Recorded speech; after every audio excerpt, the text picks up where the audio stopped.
Number 7, Jesus, God's agent. I want to begin by looking at God's messengers, and then I'll look at God's deputies.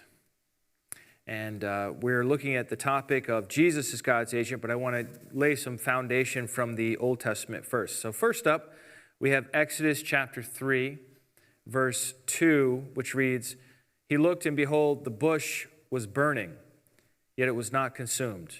And Moses said, I will turn aside to see this great sight, why the bush is not burned. When Yahweh saw that he turned aside to see, God called to him out of the bush, Moses, Moses, and he said, Here I am. Then he said, Do not come near, take off your sandals off your feet, for the place on which you are standing is holy ground. And he said, I am the God of your father, the God of Abraham, the God of Isaac, the God of Jacob. And Moses hid his face, for he was afraid to look at God." Who is speaking to Moses here? Naturally, we think, well, that's a silly question, Sean. That's obviously God speaking to Moses. He even identifies himself as the God of Abraham, the God of Isaac, the God of Jacob. But in fact, when we look at the previous part of that verse, verse 2, it says it was an angel. It says, "And the angel of Yahweh appeared to him in a flame of fire out of the midst of a bush." And so the angel of the Lord, or angel of Yahweh, is actually the one in the bush. It's not God. It's an angel.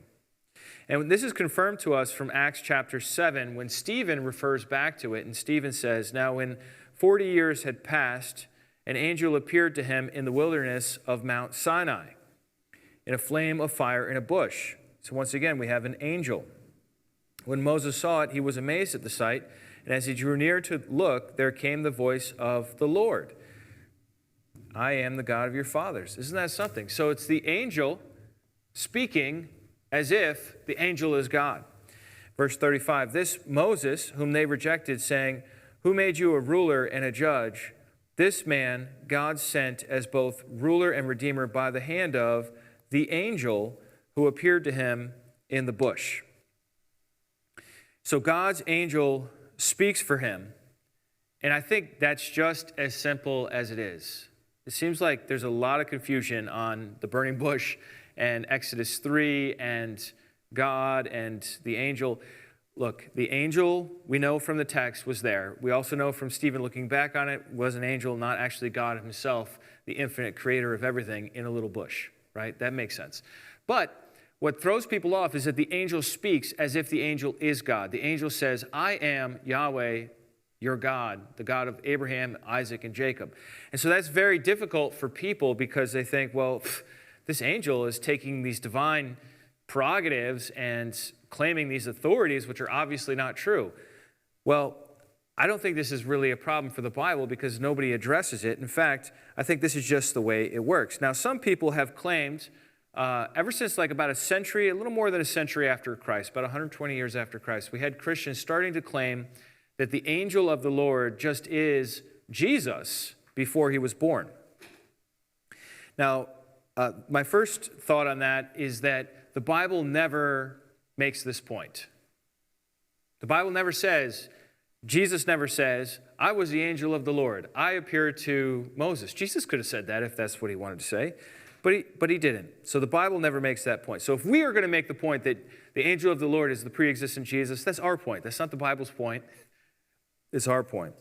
And it rests on this idea that the angel of the Lord is a specific individual in all cases. So in Exodus 3:2, we read in the English Standard Version, "And the angel of the Lord appeared to him." So this idea of a definite, right? The angel of Yahweh or the angel of the Lord. And so the theory goes that every time it says the angel of the Lord, it's referring to the same individual. But other translations don't take it in this definite way. For example, the Jewish Publication Society says an angel of the Lord. Robert Alter's translation says, and the Lord's messenger. So the word Lord is definite, but the messenger is not. This is a third Jewish, these are all Jewish translations, by the way. The Shotgun Bible says, and Yahweh's messenger. And then the Stone Tanakh says, an angel of Hashem appeared to him. So the text does not demand, the Hebrew construction does not demand that this angel is a specific angel of Yahweh, and that is the same one each time it says the angel of Yahweh. It could just be an angel of Yahweh. And even if it did mean it was definite, that doesn't mean that it's always the same one. So, for example, Haggai 1:13, then Haggai, the messenger of Yahweh, spoke to the people with Yahweh's message, I am with you, declares Yahweh. This phrase here, the messenger of Yahweh, this is talking about the prophet, a human being, we all agree on that. It's exactly the same phrase. In the Hebrew, it's angel of Yahweh. It's the same exact phrase used of the angel in the burning bush.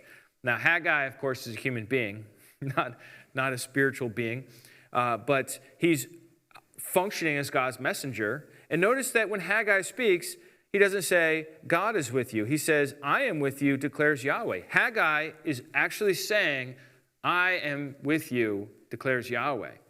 And that's this whole idea of an agent, a messenger. Malachi 2:7 also, for the lips of a priest should guard knowledge, and people should seek instruction from his mouth, for he is the messenger of Yahweh of hosts. Wow, it's like God's full battle name there. So this one you think, wow, this has really got to be something spectacular. Well, this is not referring to an angel either. This is talking about a priest. And in this case, this priest is called the angel of Yahweh of hosts. So we know for sure that this priest is not the same as Haggai. These are different usages, not the same as the burning bush. So that argument doesn't hold water, that the angel of the Lord is always the same. All right, the fact is, however, that people cannot see God. And we have a number of verses on this topic. It says in Exodus 33:20, God says to Moses, you cannot see my face, for no man shall see me and live. 1 John 4:12, no one has ever seen God. John 5:37, the Father, his voice you have never heard, his form you have never seen. John 6:46, not that anyone has seen the Father. And 1 Timothy 6:16, who alone has immortality, who dwells in unapproachable light, whom no one has ever seen or can see. So what is going on here? The Bible says, and these are later parts of the Bible, especially John and 1 Timothy, they're referring back to everything that came before, and they're fully aware of the burning bush incident. They're aware of the Sinai revelation where God came down on the mountain, and yet they're still saying, look, nobody's ever seen God. You can't even see. He's invisible. He's in an unapproachable light.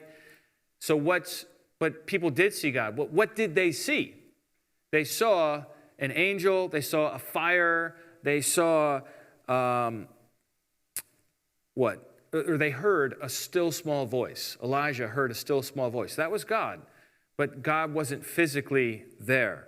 Or how about the voice and the dove when Jesus was baptized? That was how people experienced God, or the prophets.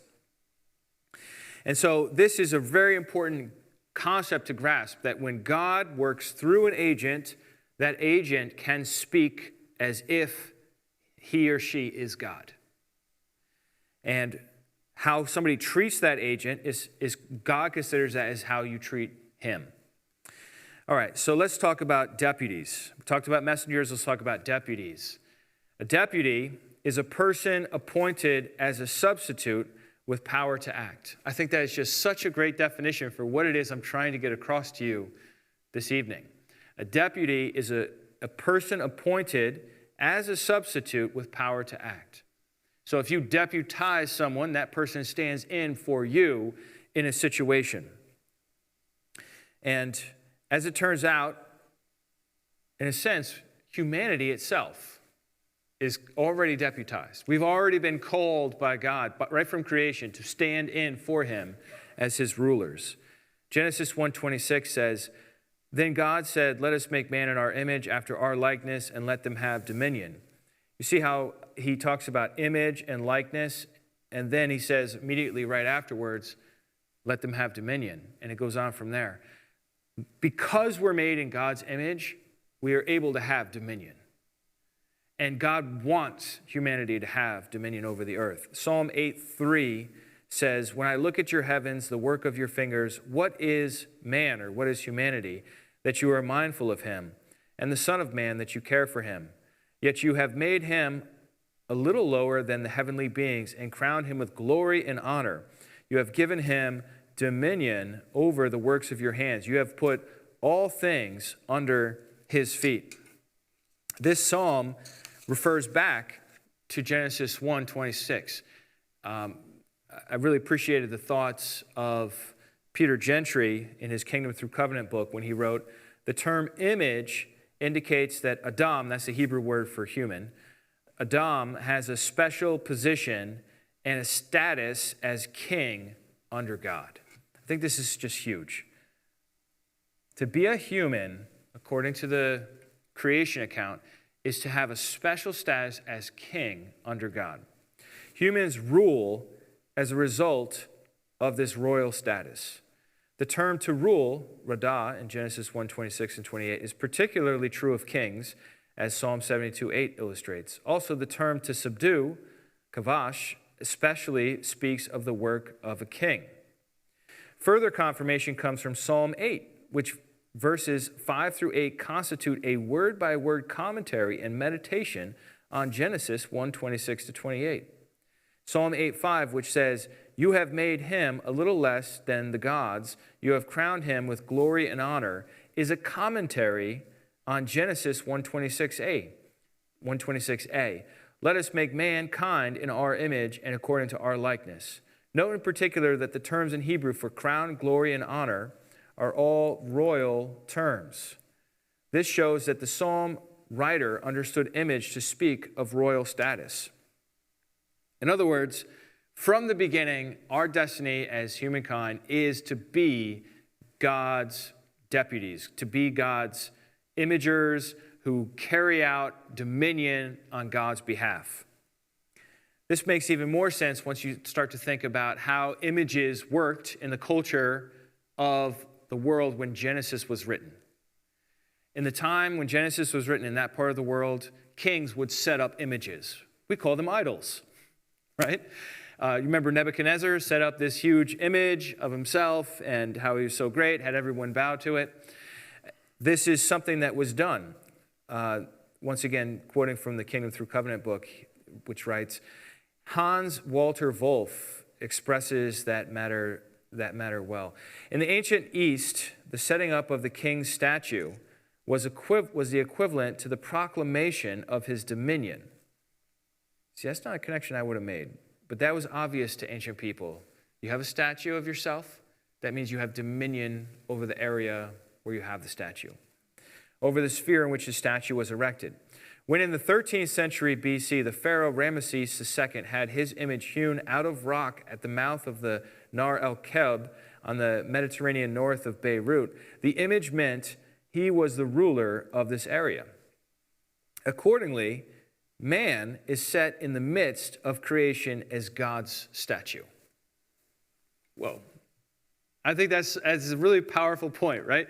Humankind is supposed to be the image of God. God puts his own image, and we're not stone statues, we're moving statues. We're images of God that are like animated and alive and autonomous.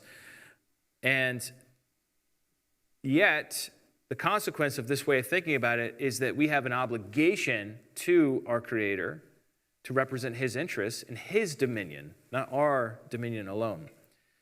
He goes on, he is evidence that God is, humans are evidence that God is Lord of creation, but as God's steward, I think that's a really good word for this, he also exerts his rule, fulfilling his task not in arbitrary despotism, but as a responsible agent. His rule and his duty to rule are not autonomous, they are copies. Man is the divine image. As servant king and son of God, mankind will mediate God's rule to the creation in the context of covenant relationship with God on the one hand and with the earth on the other. So, building this out a little bit, God works through these deputies or agents or representatives, and it's not just human beings. It's not just us. Remember, it said, let us make humanity in our image, right? There's more than just one individual there in view. So let's look at 4 categories.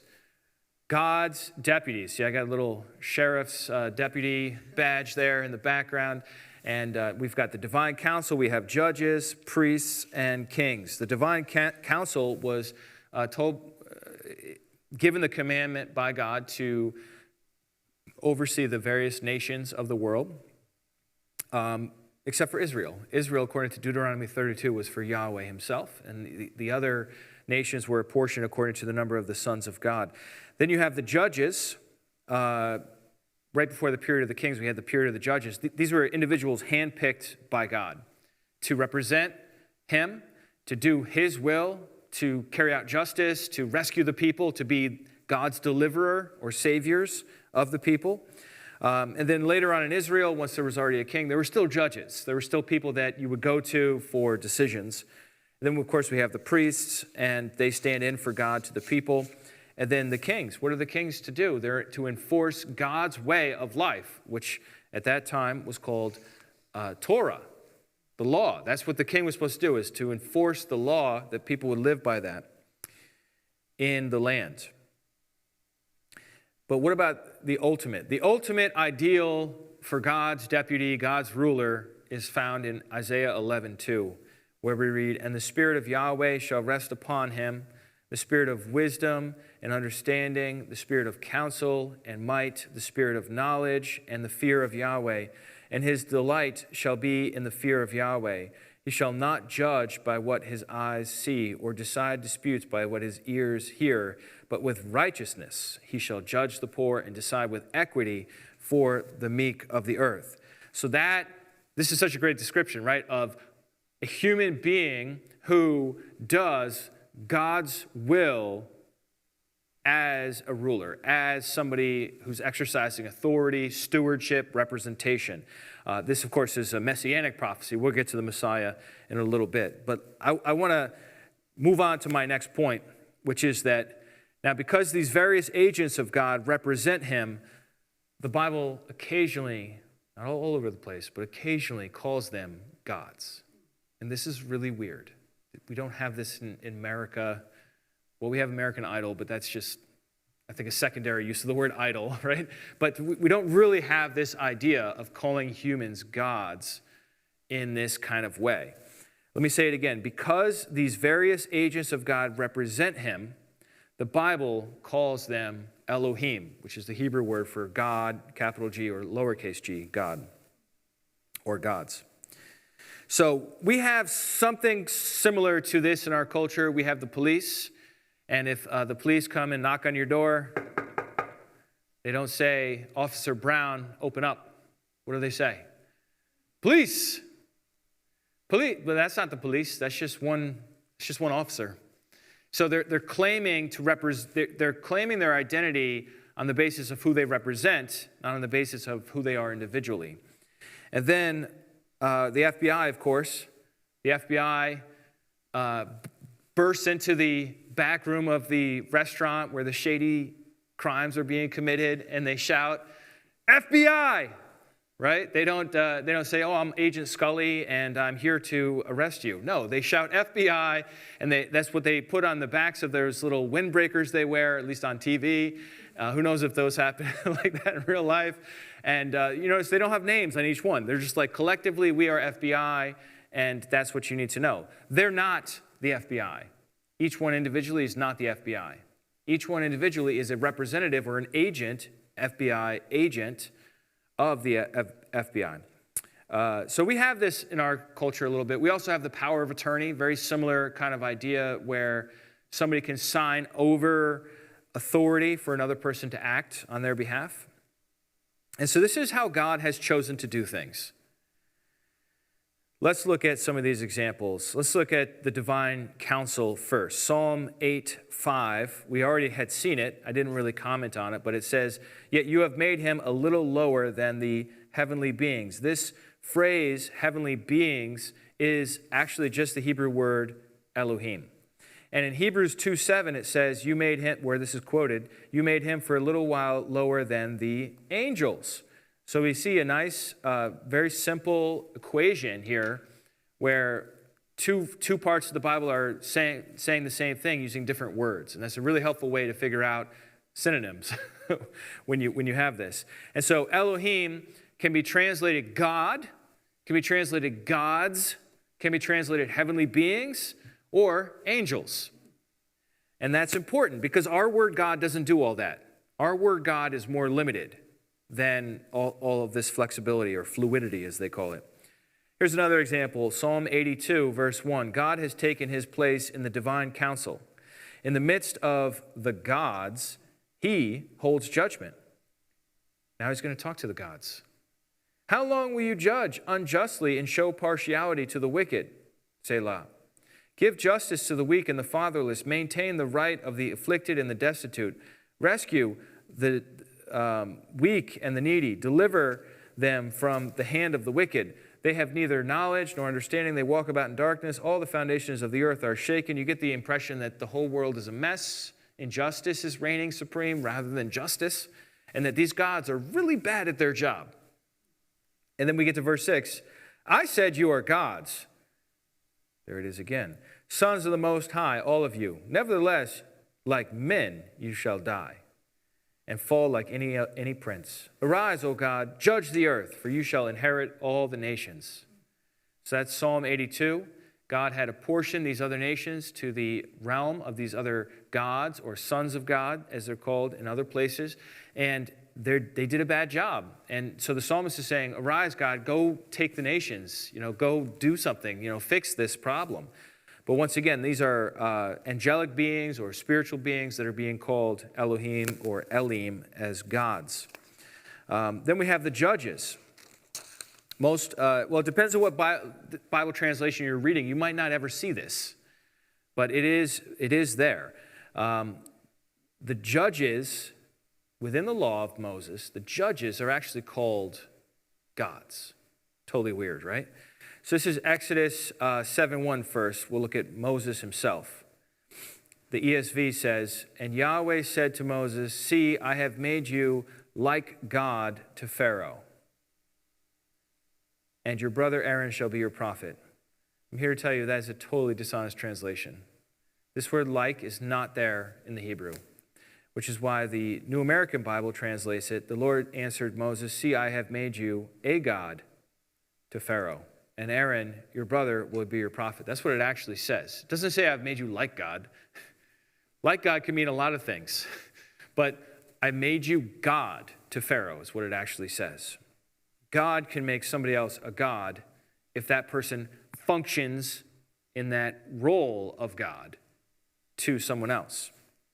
It doesn't mean that he's like somehow challenging Yahweh as the supreme God, right? We all believe Moses is still just a guy, right? He's still just a human being.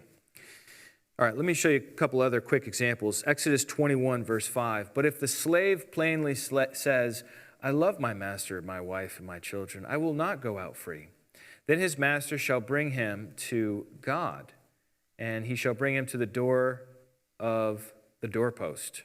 And his master shall bore his ear through with an awl, and he shall be his slave forever. The NET, New English translation, instead of saying he shall bring him to God, says he shall bring him to the judges. What?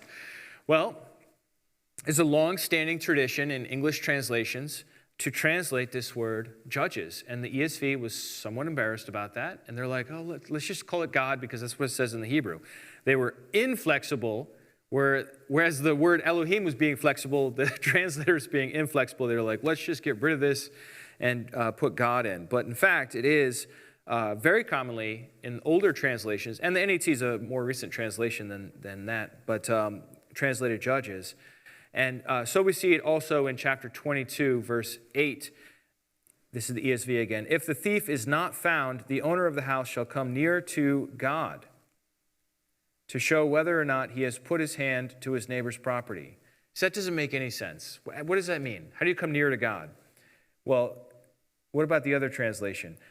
If the thief is not caught, then the owner of the house shall appear before the judges to determine whether he laid his hands on his neighbor's property.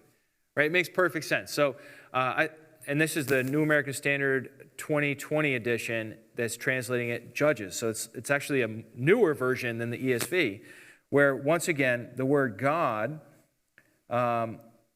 is translated as judges in a English Bible. So why is that? Why would we translate the word God judges? Because the judges were there to stand in for God. They were the ones that were to carry out God's justice if you got robbed or if you wanted to make a permanent contract. Then we also have priests, another one of God's deputies.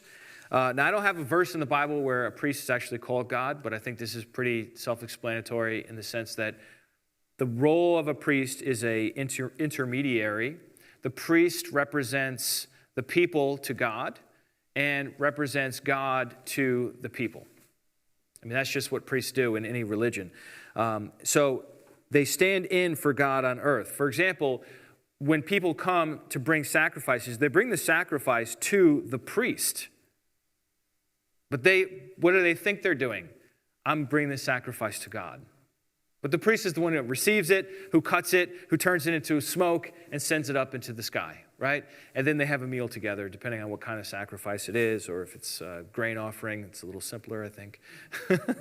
But, the priest stands in for God as well. And then you have the kings.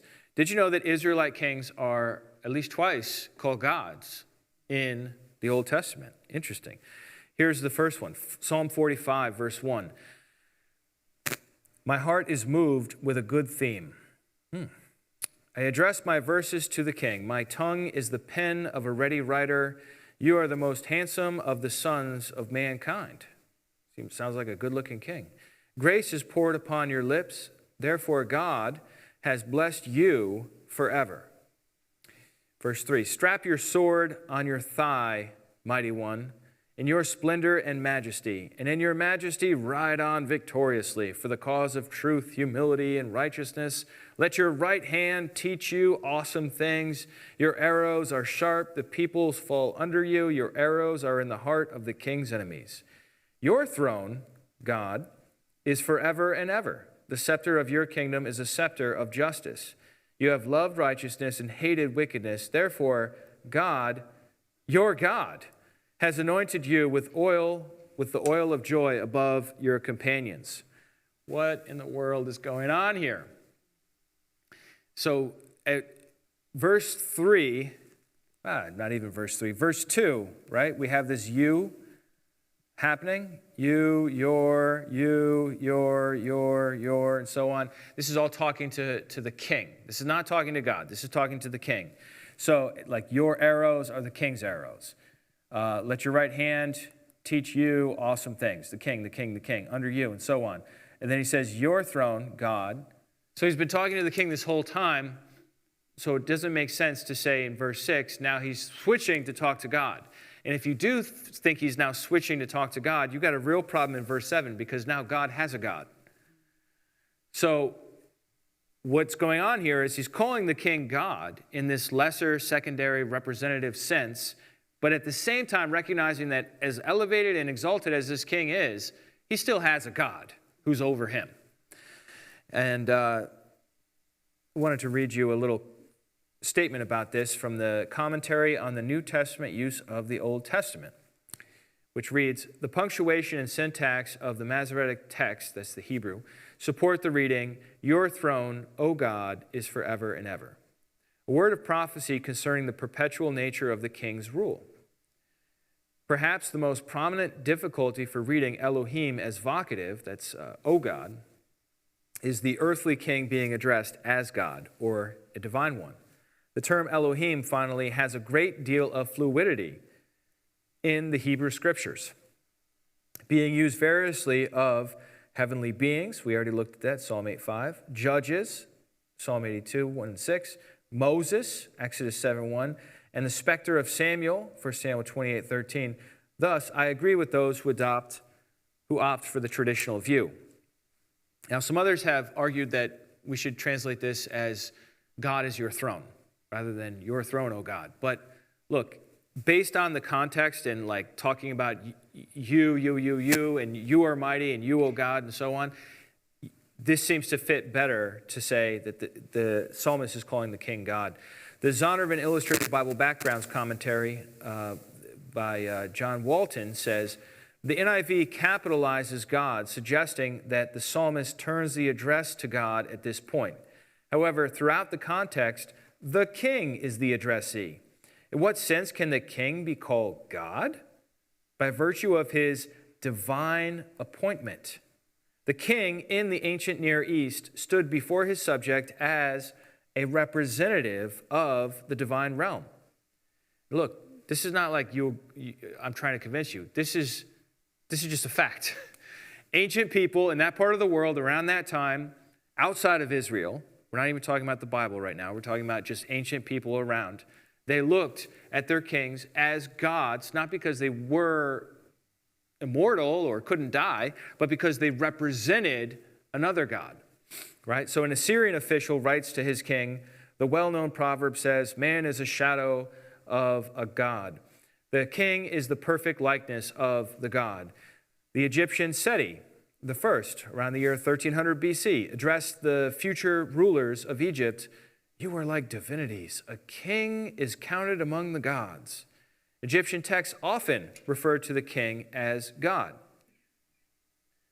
While the king of Egypt was thought to be divine, this was not the case in Mesopotamia or Israel. In Israel, he was adopted as God's son. In fact, the term gods, Elohim, is used of priests who function as judges in the Israelite temple judicial system. Exodus 21:6, 22:8 and 9, and so on. So what is going on here in Psalm 45? The NET Bible helps us understand it. The king here is clearly the addressee. Rather than taking the statement at face value, many prefer to amend the text because the concept of deifying the earthly king is foreign to ancient Israelite thinking. However, it is preferable to retain the text and take this statement as another instance of royal hyperbole that permeates the royal psalms. Because the Davidic king is God's vice-regent on earth. That's an important phrase there. The psalmist addresses him as if he were God incarnate. Okay? This is not even talking about Jesus. This is just some ancient Israelite king. And the poet, actually, if you read Psalm 45 all the way through, he's getting married. There's a queen, and it's obviously not talking about Jesus in its original context, okay? I think it can apply to Jesus in a secondary sense, as in a foreshadowing type sense, as we'll see in a few minutes here. But originally, this king is just like doing really well at life, and the poet is coming up with the best stuff to say at court. And what is he saying? He's saying, oh, you're God. But then he says, but you have a God as well. And so he's addressing him as if he were God incarnate. God energizes the king for battle and accomplishes justice through him. A similar use of hyperbole appears in Isaiah 9:6, where the ideal Davidic king of the eschaton is given the title Mighty God. Very similar kind of thing. So let's go to Isaiah 9:6 now. For to us a child is born, to us a son is given, and the government shall be upon his shoulder, and his name shall be called Wonderful Counselor, Mighty God, Everlasting Father, Prince of Peace. And it talks about the government being on his shoulder and so on, and that the zeal of Yahweh will bring this to pass. So Isaiah 9:6, we already looked at this as a name, but now we want to dig a little deeper and consider what is another way of thinking about this phrase, El Gibor, or Mighty God, and what could that possibly mean? Because we understand this to refer to Jesus, right? So we're going to hold Jesus out of it for a second, but we're going to come back to Jesus shortly. Once again, the NET Bible says, there is a great debate over the syntactical structure of the verse. No subject is indicated for the verb he called. If all the titles that follow are ones given to the king, then the subject of the verb must be indefinite, one calls. However, some have suggested that 1 to 3 of the titles that follow refer to God, not the king. For example, the traditional punctuation of the Hebrew text suggests the translation, and the wonderful advisor, the mighty God, called his name, Everlasting Father, Prince of Peace. So this is a translation issue. It's a legitimate translation issue. The NET Bible is not some weird out there Bible. It's a mainstream Bible put out by the Dallas Theological Seminary people overwhelmingly evangelical in its theology, and yet it's saying, well, this is another translation possibility. But what if that translation possibility is wrong? And Isaiah 9:6 really is calling this human mighty God. What could that possibly mean? El Gibor, that's the words translated mighty God, is an attributive adjective, though one might translate God as a warrior or God as mighty. Scholars have interpreted this title in two ways. A number of them have argued that the title portrays the king, this is the key part, the king as God's representative on the battlefield, whom God empowers in a supernatural way. They contend that this sense seems more likely in the original context of the prophecy. They would not suggest that having read the New Testament, we might in retrospect interpret this title as indicating the coming king's deity, but it is unlikely that Isaiah or his audience would have understood the title in such a bold way. Psalm 45:6 addresses the Davidic king as God because he ruled and fought as God's representative on earth. Ancient Near Eastern art and literature pictured gods training kings for battle, bestowing special weapons, and intervening in battle.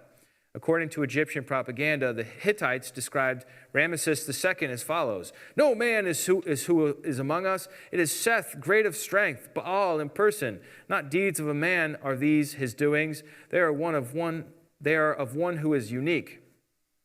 According to proponents of this view, Isaiah 9:6 probably envisions a similar kind of response.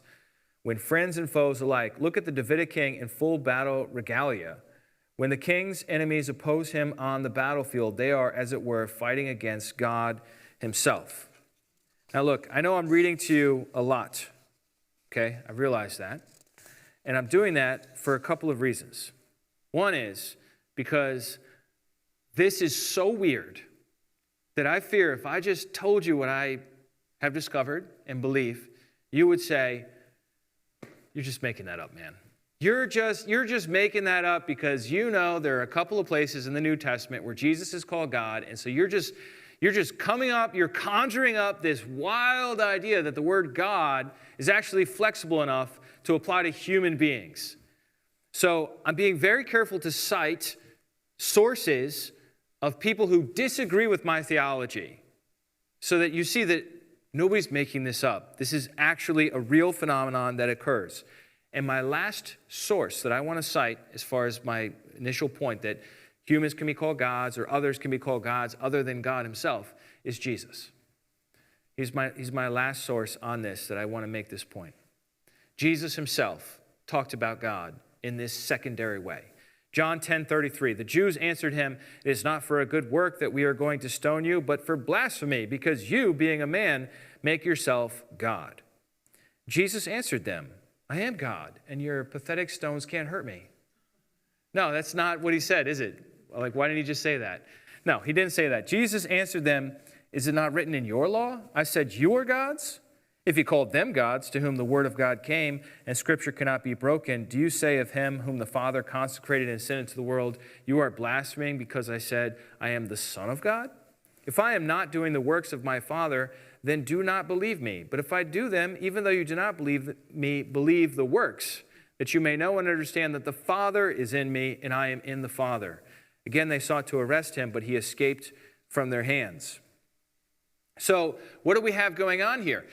They think Jesus is claiming to be God. Jesus responds by saying, well, doesn't it say in the law that I said you are gods? And if those who receive the word of God can be called gods, then what's the big deal?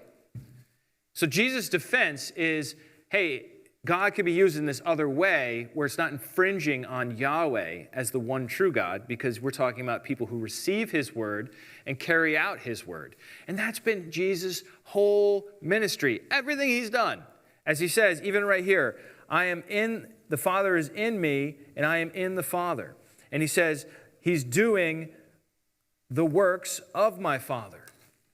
Jesus is that quintessential human being, like it says in Genesis 1:26, let us make man in our image, so that they will rule. Jesus is that representative steward who is standing in and representing God. All right, so what about Jesus? What about Jesus? That's a good question. All right. Over 1,300 times in the New Testament, the word God applies to the Father. 1,300 times, that's a lot, right? 1,300. But what about Jesus? Is Jesus called God? We saw messengers and rulers are called gods. What about Jesus? If Moses is called God, Exodus 7:1, I already showed you that, and Jesus is a prophet like to Moses, I would argue Jesus, like it says in Hebrews, is way better than Moses, then Jesus should be called God. If messengers are called gods, Jesus brings the ultimate message of the good news. If the judges are called God, Jesus is the judge of everyone, right? He's the ultimate judge.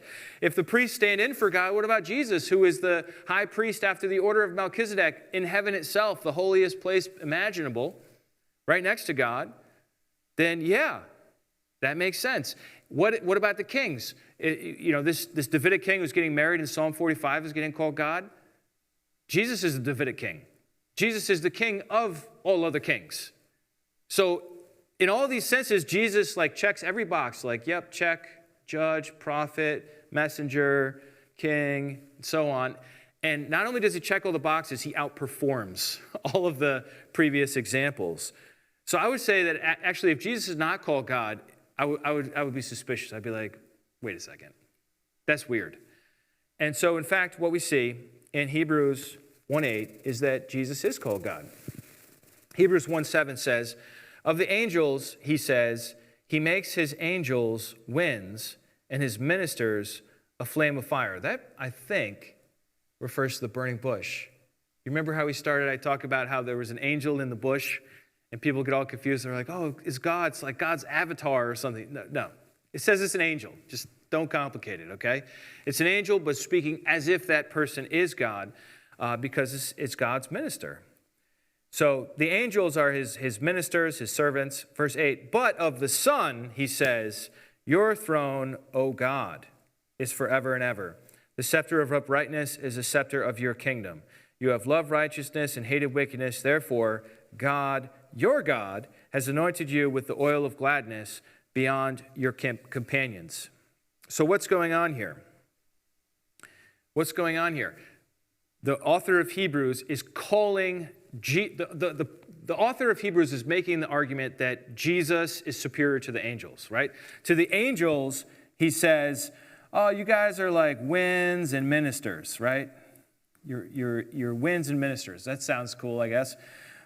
But of the Son, he says, your throne, O God, right? So the point, the rhetorical point is to elevate Jesus above the angels, but not in a sense of his substance, but in the sense of his authority, because he's talking about his throne. He's not saying that you are made of divine stuff. He's saying, no, you have a throne that is forever and ever, and yet still, as high and elevated as Jesus could be with the term God, he still has a God who is over him and superior to him.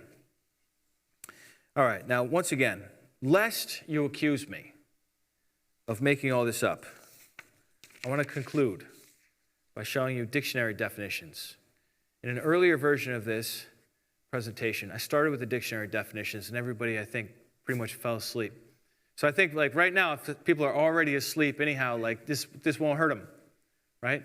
But I really think this is so important because, look, I found 7 dictionaries. I know, that's a lot.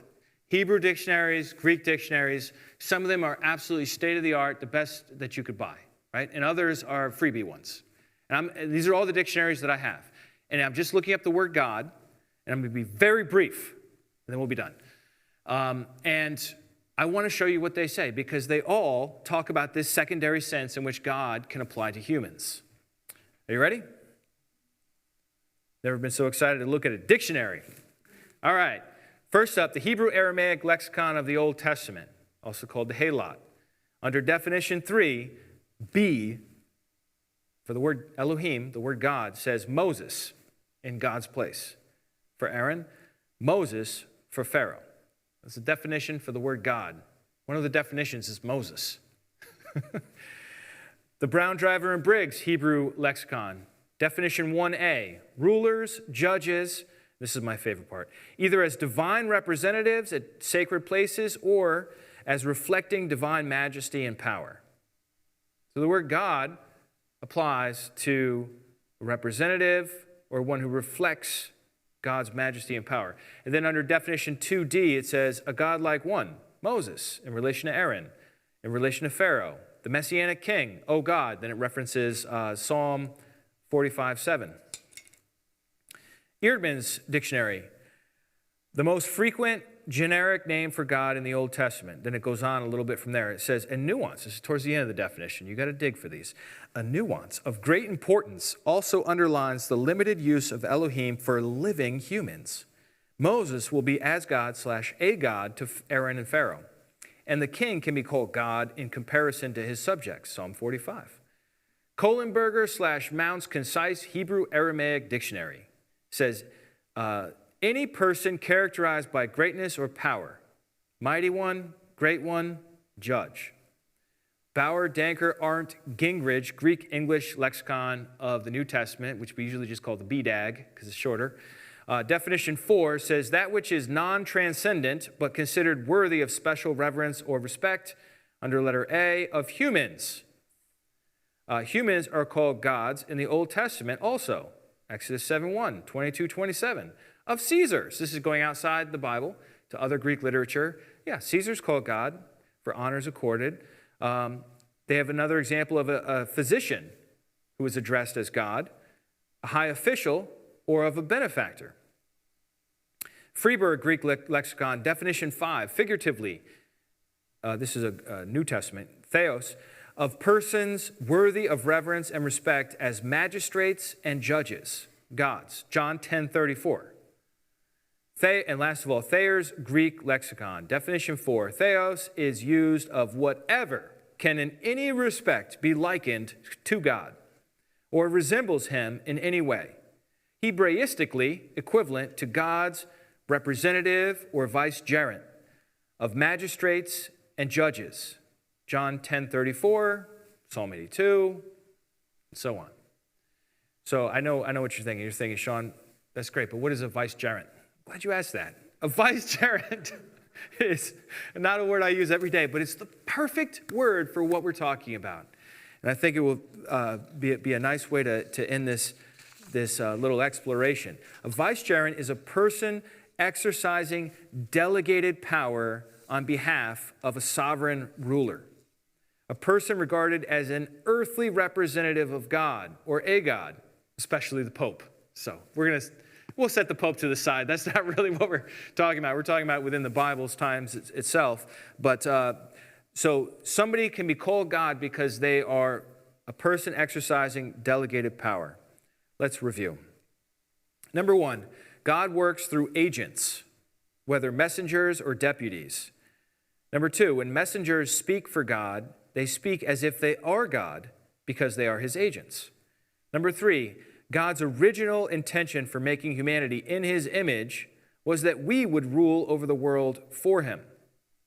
Number 4, God's representatives include his divine council, judges, priests, and kings.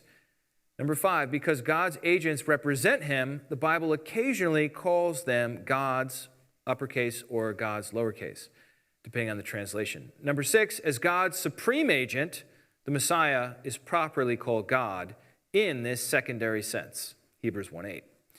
And number 7, out of the 7 dictionaries I checked, all of them recognize that a human can be called God. All right, so next time we're going to look at a bunch of texts in which some would say Jesus is called God. We're going to analyze them and take a look at them as we continue through our class, One God Overall.